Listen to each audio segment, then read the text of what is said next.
Bonjour à tous et bienvenue dans ce nouveau tutoriel de Nalios. Donc aujourd'hui ensemble on va parler de l'application abonnement et plus particulièrement des modifications de cette application en V17. L'application abonnement a été fort changée par rapport à la V16 qu'il avait refondée entre guillemets dans son ensemble, mais voilà, il y a eu quelques petits soucis, notamment au niveau des erreurs utilisateurs et des difficultés à réparer ces erreurs. Du coup l'application abonnement a été bien revue. Donc tout d'abord, si j'ouvre mon application, qu'est-ce que je vois? Eh bien, je vois que ma vue de base n'est plus la vue Kanban comme c'était le cas auparavant, mais une vue liste qui me permet de voir notamment le statut de mes abonnements. Donc c'est assez intéressant, voir par exemple quel statut, quel abonnement est en cours, quel abonnement a été perdu, quel abonnement est au statut de devis ou pourrait être annulé. Donc ça c'est aussi assez intéressant. Un changement si j'entre directement dans mon abonnement au niveau donc du template voilà de mon abonnement. Donc toutes les informations qui étaient présentes sur le modèle de devis et qui expliquaient comment l'abonnement fonctionnait ont été déplacées ici, donc dans le champ plan récurrent. Alors si je l'ouvre, c'est assez intéressant, on voit que j'ai davantage d'informations que dans les versions précédentes.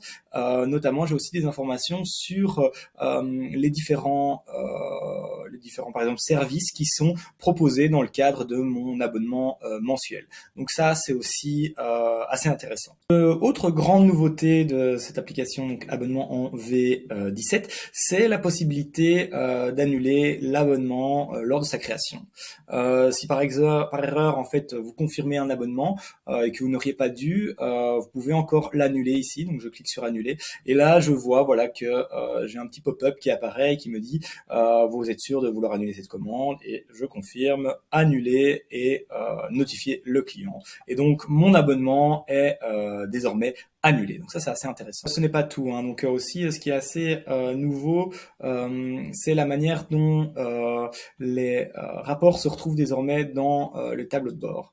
Donc ces rapports existaient déjà, les rapports liés donc aux abonnements, ils se trouvent encore d'ailleurs dans l'application abonnement également, mais désormais on les retrouve aussi dans l'application donc dashboard où ils sont rassemblés. Donc j'ai par exemple des informations, voilà mes rapports liés à mes subscriptions, donc à mes abonnements, qui me dit ben voilà quel type d'abonnement j'ai vendu, est-ce que c'est plus des mensuels, est-ce que c'est plus des annuels, qui me donne des informations sur les pays. Donc ça c'est assez intéressant. J'ai aussi mes rapports donc liés à mes revenus réguliers. Donc on voit vraiment depuis août par exemple ici l'évolution de mes abonnements. Donc toutes les informations comme je dis qu'on trouve aussi dans l'application abonnement, mais donc qui sont représentées ici. Alors ici voilà j'ai aussi les informations par exemple sur mes meilleurs vendeurs, sur le revenu selon les différents pays de mes abonnements, etc. Donc ça c'est vraiment sympa.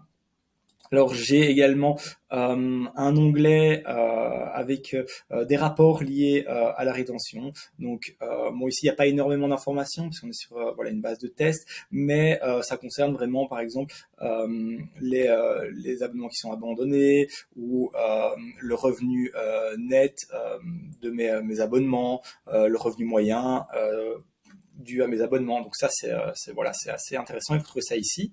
Finalement j'ai aussi des informations donc sur mes différents sales. Donc je peux sélectionner ici par exemple la personne dont j'ai envie de m'occuper. Donc là je regarde Mitchell Admin, je pourrais taper quelqu'un d'autre, donc je vois les abonnements qu'il a créé. Donc voilà, il m'a créé pas mal de nouveaux. Je vois les abonnements qui ont été arrêtés.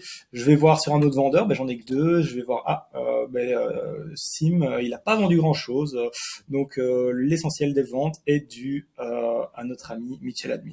Donc voilà, ça c'est aussi une des grandes nouveautés, c'est l'ajout donc des graphiques liés aux abonnements dans le dashboard. Une des grandes nouveautés aussi en V17, c'est l'ajout des produits stockables directement, qui peuvent directement être loués, donc sous forme d'un abonnement.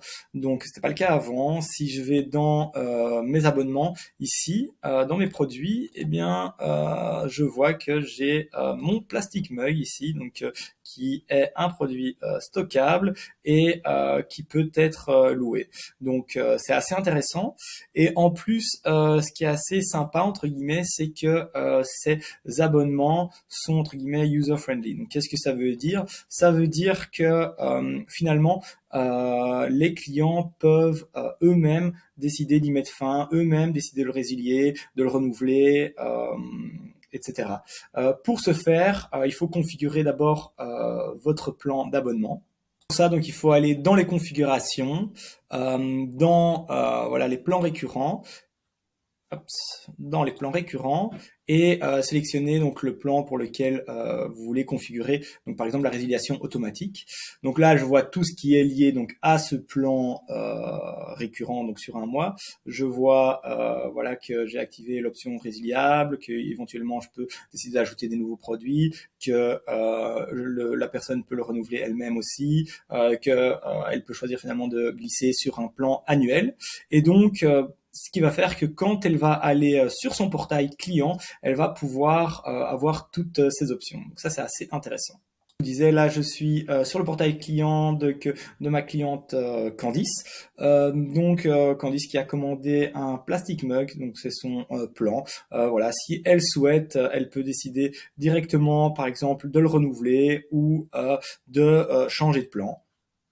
Donc on voit ici que donc c'est un plan qui a été résilié évidemment. Hein. Donc si c'était un plan qui était en cours, elle aurait pu choisir aussi de le résilier elle-même. Donc là on va faire le petit test. Hein. Je vais cliquer sur renouveler et je signe et je paye. Accepter. Et voilà. Donc je vois que Candice a renouvelé donc sa commande. Et finalement, là, voilà, j'ai finalement Candice qui ne veut plus s'abonner. Et donc, il lui suffit de cliquer sur résilier l'abonnement. On voit que l'abonnement est en cours. Elle clique sur résilier l'abonnement et donc l'abonnement sera résilié. Je clique sur résilier l'abonnement et là, j'ai un petit pop-up qui apparaît qui nous dit, ben, voilà, on est désolé de vous repartir parce que vous voulez partir. Par exemple, l'abonnement est trop cher. Je soumets et je confirme que je veux donc bien résilier mon abonnement. Et mon abonnement est automatiquement résilié. Vous pouvez configurer autant de motifs de résiliation que vous le souhaitez en allant dans configuration, motifs de résiliation et là vous pouvez donc configurer les motifs de résiliation, voilà, dire s'ils sont visibles ou non dans le portail, etc.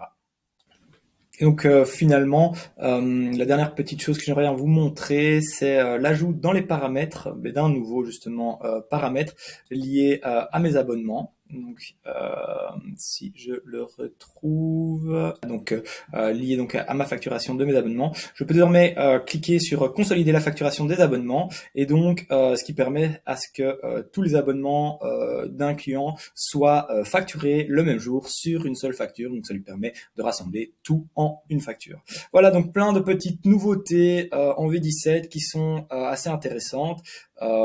J'espère que cette petite vidéo vous aura plu et je vous souhaite une belle soirée. Au revoir.